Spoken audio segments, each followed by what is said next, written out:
Well, rise and shine, East Texas. It's Tuesday morning. Time to get ready to head out the door for work and school. Temperatures basically in the 40s and low 50s across the area here. We actually have a cold front working its way through East Texas this morning, but it's not doing a ton for us. But what you will notice if you're along and ahead of that cold front, it is producing some fog out there, and that's going to be really your big story as you head out the door this morning. Taking a look at First Alert Fog Tracker, you can see, again, mainly across central and southern sections now as that front continues to work its way south. Visibility is less than half a mile now in Nacogdoches, less than a half a mile in Lufkin, less than a half a mile in Crockett as well. Visibilities have come up a little bit for areas like Henderson and Jacksonville now, but that fog down there in the piney woods around Nacogdoches is pretty thick. In fact, I want to take you to our tower cam. This is at SFA here in Nacogdoches. You can see that warm air trying to rise to the north, the cool air trying to sink in from the north as well, and there you see that moisture trapped there in the mid-levels. That's the fog layer, and that's what we're dealing with this morning. So be careful. Use those low beams and give yourself plenty of space between you and the vehicle in front of you.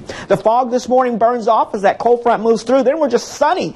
70s, mid-70s by lunchtime. We'll be into the upper 70s, close to 80 degrees by late this afternoon. Now, if you don't touch 80 today, guess what? We'll have more opportunities. In fact, for your Wednesday, that high-pressure ridge slides directly over East Texas, so I think a great opportunity for us to climb into the lower 80s for your high. Then as we head towards Thursday, that high slides off towards the east. You see these little black lines? These are lines of equal pressure. The closer they are together, the more breezy it gets, and that means it's going to be a breezy and warm day on your Thursday with highs near 80 degrees. And then that cold front moves our way as we head towards your Friday. It's a strong cold front. Could give us about a 30% chance of a few scattered showers and storms, but the bigger story, it pulls down quite a bit of chilly and even potentially frosty air. 30s widespread across East Texas by Sunday morning. Are you ready for that? Yeah, a couple of you could see some frost out there.